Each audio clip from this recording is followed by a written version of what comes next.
चलो आज शुरू करते हैं। आज अपना जो टॉपिक है वो है अपना thumb rule, practical thumb rule for site planning and monitoring. अपन जो भी काम करते हैं तो साइट पे कुछ ना कुछ तो थंब रूल होना चाहिए। मतलब क्या होता है, अपन जो भी काम करके लेते हैं साइट पे, तो साइट के बाद एक लेबर या एक वर्कर अपन अपना कितना काम निकाल के दे सकते हैं। ये जो काम है ये एक्चुअली अपना only for civil quality engineer को लगता है, ऐसा नहीं है। क्वालिटी इंजीनियर के साथ ये किसको किसको लगता है, प्लानिंग इंजीनियर को लगता है, साइट सिविल इंजीनियर को लगता है, जो क्वांटिटी सर्वेयर रहता है क्वांटिटी सर्वेयर के लिए भी ये लग जाता है। तो उसका हिसाब से मैंने कुछ बेसिक थंब रूल बनाया है। तो चलो एक बार वो रीड करके लेते हैं। अभी है reinforcement, bar bending and fixing. अभी रेनफोर्समेंट का क्या है, स्लैब एंड बीम। अभी स्लैब एंड बीम में क्या दिया है, एक मिस्त्री और एक से दो हेल्पर आपको मैक्सिमम 150 से 180 केजी तक रेनफोर्समेंट का काम करके दे सकते हैं एक दिन में। ठीक है, ये किसके लिए हो रहा है, स्लैब एंड बीम के लिए। अभी उसका बाद अपन स्टार्ट करेंगे फुटिंग का देखते हैं। फुटिंग का क्या है, फुटिंग के लिए तुम्हारा हो जाता है सेम मैन पावर, मतलब एक मिस्त्री, उसका बाद एक से दो हेल्पर, मैक्सिमम एक से दो नहीं, दो चाहिए ऐसा नहीं। एक हेल्पर अगर अच्छा वाला हेल्पर मिल जाता है तो तुम्हारा क्या हो जाता है, 180 से 220 केजी का काम करके बाद आ जाता है अपना कॉलम। अभी कॉलम का क्या है, कॉलम का थोड़ा ये रहता है, टाइम लग जाता है, क्योंकि तुम्हारा बहुत सारा हुक रहता है प्लस रिंग रहता है तुम्हारा, उसके साथ उसके लैपिंग जोन मेंटेन करना रहता है। ये सब कुछ करने के बाद सेम क्या बोलते हैं, हेल्पर सेम मिस्त्री का हिसाब से तुम 120 से 150 केजी तक निकाल के ले सकते हो मैक्सिमम। ये मैक्सिमम, ठीक है, मिनिमम नहीं है, मैक्सिमम है ये। तो उसके बाद स्ट्रैप्स एंड फैब्रिकेशन मैनुअल। अभी वो क्या है, स्ट्रैप्स अपन जो भी रिंग या कॉलम के लिए रिंग हो जाता है, हुक हो जाता है, फिर बीम के लिए स्ट्रैप जो भी रहता है, इसको बनाने के लिए अपन तो मैनुअल बनाते हैं, मतलब मशीन से बनाते हैं, लेकिन काट तो हाथ से करना पड़ता है, मैनुअली कट करना पड़ता है कटर मशीन से। तो उसका हिसाब से अपना मैक्सिमम कितना निकल जाता है, 80 to 100 केजी पर डे मैक्सिमम है। ठीक है, मैन पावर कितना है, एक मिस्त्री एक हेल्पर मैक्सिमम। ठीक है, उसका बाद अपन जाएंगे form work fixing and dismantling. अभी फिक्सिंग में कितना लगता है, स्लैब एंड बीम के लिए। अभी स्लैब एंड बीम के लिए एक कारपेंटर और वहाँ पे दो हेल्पर, 4 से 6 4 to 6 स्क्वायर मीटर एरिया काम करके लेता है रोज। टिंग का फॉर्म वर्क के लिए सेम मैन पावर बाई एक मिस्त्री और एक से दो हेल्पर मैक्सिमम। उस पर आपने 6 to 8 square metre per day काम करके ले सकते हो। अभी कॉलम के लिए, कॉलम या शेयर वॉल के लिए तुम्हारा क्या रहेगा, सेम मिस्त्री, उसका हिसाब से 18 से 22 स्क्वायर मीटर पर डे हो सकता है। ठीक है, 18 से 22। अभी देखो, ये हो गया कॉलम बॉक्सेस, मतलब वर्टिकल कॉलम तुम्हारा 2 मीटर 2.5 मीटर 3 मीटर जो भी हाइट रहेगा उसका हिसाब से।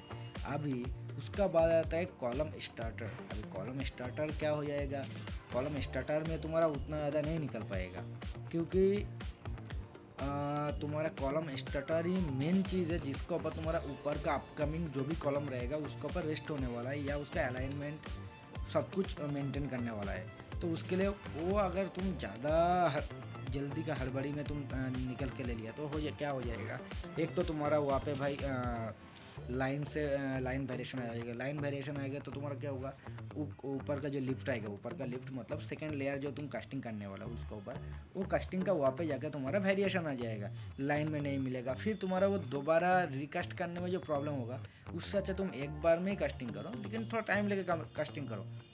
उससे पहले प्रॉपर चेकिंग चाहिए, प्रॉपर चेकिंग नहीं होगा तो क्या होगा, स्टार्टर का प्रॉब्लम हो जाएगा भाई, बहुत सारा प्रॉब्लम हो जाता है। ठीक है, अभी फॉर्म ऑफ फैब्रिकेशन। अभी फॉर्म ऑफ फैब्रिकेशन का क्या है, बीम साइड पैनल 2.5 से 3.5 स्क्वायर मीटर का काम हो सकता है, एक 1 मिस्त्री 1 हेल्पर। ठीक है, अभी स्टार्टर बॉक्सेस, ये क्या है, कंक्रीटिंग वर्क के लिए क्या होगा, स्लैब एंड बीम, ये एक ही बार में तुम्हारा होता है। तुम नॉर्मल कन्वेंशनल अगर कास्टिंग करते हो तो क्या होता है, स्लैब और बीम हम लोग एक ही दिन में कास्टिंग करके ले सकते हैं। अभी उसके लिए अपन एक मिस्त्री एक हेल्पर से मैक्सिमम कितना क्वांटिटी वहाँ पे करके ले सकते हैं, 18 से 20 क्यूबिक मीटर आता है पीसीसी और footing.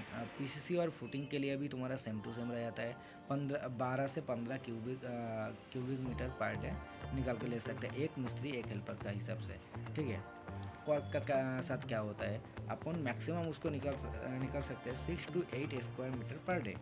Conventional brick machinery, conventional जो नॉर्मल अपना ब्रिक रहता है, ब्रिक का कितना आता है 4 to 5 square metre per day maximum निकाल सकते। प्लास्टर, इंटरनल प्लास्टर मैक्सिमम कितना निकाल के ले सकते हैं 8 to 10 square metre per day.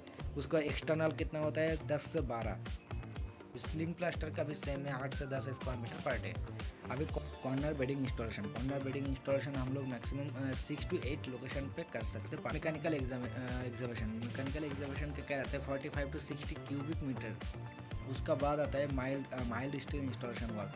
Mild steel क्या होता है, वो अपना विंडो ग्रिल के लिए मेनली यूज होता है, ठीक है। अगर एक मान के लेते हैं 1800 बाई 1400 का एक मेरा विंडो है, उसके लिए मेरा हो जाता है 2 से 3 ग्रिल पर डे। एक मिस्त्री एक हेल्पर कर सकता है। अभी उसके बाद बैल्कनी के लिए क्या होता है 4 से 6 होता है। वाटर प्रूफिंग वर्क में क्या आ जाएगा, horizontal membrane application, vertical membrane आ जाता है, फिर ब्रश एप्लीकेशन आ जाता है, बोर्ड पैकिंग आ जाता है, या जो अपन कोड पैकिंग भी बोलते हैं। तो वाटर प्रूफिंग में क्या होगा, वन एप्लीकेशन एक बार में विद ए हेल्पर, ठीक है, एक हेल्पर एक मिस्त्री क्या होगा 120 से 150 स्क्वायर मीटर पर डे निकाल सकते हैं, क्योंकि वो लोग उसका काम एक ही रहेगा, उसके बाद अलग कुछ काम नहीं रहेगा। ओनली एप्लीकेशन में 120 से 150 स्क्वायर मीटर पर डे अपन निकाल के ले सकते हैं। वर्टिकल मेम्ब्रेन एप्लीकेशन कितना हो सकता है, वर्टिकल में तुम्हारा क्या हो जाता है, वर्टिकल में तुम्हारा कोई जगह तक प्लास्टर रह जाता है ऊपर में, या कोई जगह पे कॉर्नर पे वर्टिकल पे अलग टाइम लग जाता है ज़्यादा। तो कॉर्नर वाला जो एजेस रहते हैं, कॉर्नर एजेस वाला पोजीशन में तुम्हारा पिन होल्स आने का ज़्यादा चांसेस रह जाता है। इसके लिए देखो पिन होल्स कैसे आता है, क्यों आता है, इसके रिगार्डिंग ऑलरेडी मैंने एक वीडियो बनाया है, वो वीडियो का लिंक भी मैंने यहाँ पे ऐड करके दे दूँगा, हो सके तो वहाँ पे जाके एक बार वो भी चेक करके ले लो, ठीक है। तो चलो उसके बाद अपना प्लम्बिंग वर्क का भी सेम होता है। वो क्या होता है, वो कोई एरिया ऐसा करके तुम स्क्वायर फीट के हिसाब से निकाल कर नहीं ले सकते हो, क्योंकि तुम्हारा या तो फिर वर्टिकल पाइप जा रहा है या हॉरिजॉन्टल पाइप जा रहा है प्लम्बिंग का। तो के लिए मेरा 6 to 8 running metre per day maximum हो सकता है। वाटर सप्लाई लाइन फिक्सिंग कितना हो सकता है, वो हो सकता है मेरा मैक्सिमम 2 से 3 toilet per day. Line installation वो होता है मेरा 2 से 3 टॉयलेट पर डे, उससे ज़्यादा पॉसिबल नहीं होता है, ठीक है। चलो उसके बाद देखते हैं इलेक्ट्रिकल वर्क। अपन क्या देखेंगे अपना इलेक्ट्रिकल कॉन्ड्यूट का जो रहता है अपना कंक्रीट का पोर जो रहता है मैक्सिमम 2 पोर में हम लोग कास्टिंग करते हैं। कोई जगह पे 3 भी पोर रहते हैं, क्योंकि एक फ्लोर में अपना ज़्यादातर जगह पे देखो 6 फ्लैट रहता है। तो अपन क्या करते हैं टिपिकली 2 करके पोर करके लेते हैं, 3 करके फ्लैट एक पोर में, ठीक है। तो एक पोर का जो काम रहता है वो मैक्सिमम तुम्हारा 2.5 से 3 दिन लग जाता है। तुम्हारा 50 बॉक्सेस प्लस कॉन्ड्यूट का जो भी काम रहता है टोटल मिला के कंप्लीट करने में, ठीक है। चलो उसका बाद आता है क्या टाइलिंग डैडो का क्या रहता है, टाइलिंग डैडो के लिए रहता है 70 to 90 square feet per day, ठीक है। अभी डोर जम के लिए कितना रहेगा, वो रहेगा 25 to 35। उसका बाद क्या रहता है टॉयलेट फ्लोरिंग के लिए उसमें स्लोप देना पड़ता है, तो इसके लिए थोड़ा लग जाता है टाइम, तो उसके लिए रहता है तुम्हारा 80 to 100 square feet per day हो जाता है। विट्रीफाइड फ्लोरिंग, अभी टाइल फ्लोरिंग को लेकर भी हम अपन एक बार वीडियो बनाएंगे, उसका डिटेल में जाएंगे अपन उसका भी। तो चलो ये भी एक बार देख के लेते हैं। पहले अपन ये ऊपर से थंब रूल का हिसाब से पढ़ के लेते हैं। उसके बाद टाइलिंग का क्या रहता है, कैसे रहता है, क्यों नहीं रहता है, उसका क्या क्या काम रहता है, वो बाकी एक डिटेल वीडियो बनाऊंगा उस पर। अगर आप लोग कमेंट कीजिए आप लोगों को कौन सा चाहिए, तो उसका हिसाब से मैं बना कर ले सकता हूँ। चलो विट्रीफाइड फ्लोरिंग का क्या रहता है, विट्रीफाइड फ्लोरिंग का रहता है 90 to 110 स्क्वायर फीट पर डे मैक्सिमम। अभी विट्रीफाइड फ्लोरिंग डायगोनल पैटर्न अगर तुम देखोगे, डायगोनल पैटर्न के लिए 80 to 95, क्योंकि तुम डायगोनल को टाइल काट करने में मेन उसका टाइम लग जाता है, इसके लिए उसका एरिया थोड़ा कम निकलता है।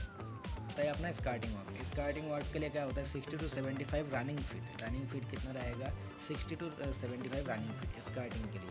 अभी जॉइंट फिलिंग मतलब क्या रहता है, जो अपन स्पेशल लगाते हैं ना, फ्लोरिंग के लिए या डैडो के लिए, तो स्पेसर को वो पैक करने के फिलिंग करने के लिए कितना निकल सकता है एक मिस्त्री एक हेल्पर, तो वो आ जाता है अपना 90 to 110 square feet per day.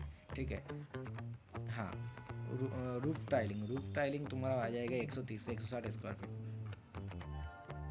ठीक है। और granite and marble hand cutting से करा गया तो वो होगा 120 से 160 रनिंग फीट पर डे होगा। हाँ, मशीन कटिंग से अगर करेगा बराबर वो 400 से 500 रनिंग फीट पर डे होगा। फ्लोरिंग ग्रेनाइट फ्लोरिंग का जो ग्रेनाइट या मार्बल रहता है वो अगर अपन देखेंगे वो मैक्सिमम 50 to 65 स्क्वायर फीट निकल के आता है। स्टेयरकेस के लिए 45 to 55। लिफ्ट क्लाइडिंग के लिए तुम्हारा क्या आता है 45 to 55 आता है। अभी पॉलिश कितना आता है 80 to 120 आता है। हाँ, जंपर करने के लिए क्या होता है, जंपर तुम्हारा बहुत ज़्यादा करना नहीं पड़ता है, थोड़ा क्वांटिटी उसका कम होता है, मतलब काम का क्वांटिटी थोड़ा काम निकाल के आता है बहुत ज़्यादा, लेकिन वहाँ पे ज़्यादा टाइम काम करना नहीं पड़ता है, इसके लिए उसका क्वांटिटी थोड़ा ज़्यादा निकल के आता है। हाँ, वो रनिंग फीट पे निकल तक आता है 180 से 220 रनिंग फीट पर डे मैक्सिमम। चलो, बाकी आप लोगों का इसका अगेंस्ट कोई एक डिटेल वीडियो चाहिए होगा किसी को भी तो मुझे रिकमेंड दीजिए, मैं आप लोगों के लिए मेक श्योर बना के ले सकता हूँ। चलो, तब तक के लिए बाय बाय। चलो।